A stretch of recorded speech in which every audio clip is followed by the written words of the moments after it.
একজন সত্যিকার ভালো স্ত্রীর জীবনের সবচেয়ে দামি সম্পদের নাম হচ্ছে তার স্বামী।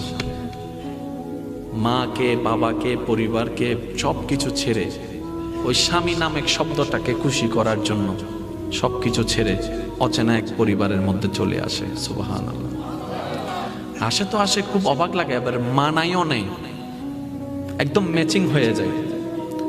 যেখানে যাই সেই রকম একটা মেন্টালিটি আল্লাহ পাক তাদেরকে দান করেছেন ম্যাচিং হয়ে যাওয়ার জন্য। একজন সত্যিকার ভালো বউ তার জীবনের সবচেয়ে বড় নিয়ামত মনে করে দুনিয়ার তার স্বামীকে। কারণ সবাই তার সাথে বেঈমানি করবে, আমার স্বামী কখনো আমার সাথে বেঈমানি করবে না। সবাই আমার হাত ছেড়ে দিবে, আমার স্বামী কখনো আমার হাত ছাড়বে না। এখানে যারা বিবাহিতরা আছেন, আমি ছোট্ট মানুষ হিসেবে শ্রদ্ধার সাথে একটা কথা বলি। এক ঘরের নিচে থাকলে, একই ছাদের নিচে থাকলে অনেক কিছুই হবে, মন মালিন্য, পক্ষে বিপক্ষে, পছন্দ অপছন্দ অনেক কিছুই হবে। এগুলাকে ফোকাস দিয়েন না, ডিভোর্সে যায়েন না। কারণ ডিভোর্স করে যেখানে যাবেন সেখানে যে মহাসুখ পাবেন এরকম কোনো গ্যারান্টি নাই। যেখানে আছেন থাকুন, আল্লাহর রহমতের আশা করুন। ডিভোর্স কখনো সমাধান হতে পারে না।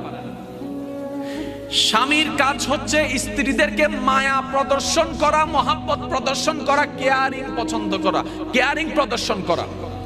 আর স্ত্রীদের কাজ হচ্ছে স্বামীদেরকে ভক্তি করা, শ্রদ্ধা করা, সম্মান করা।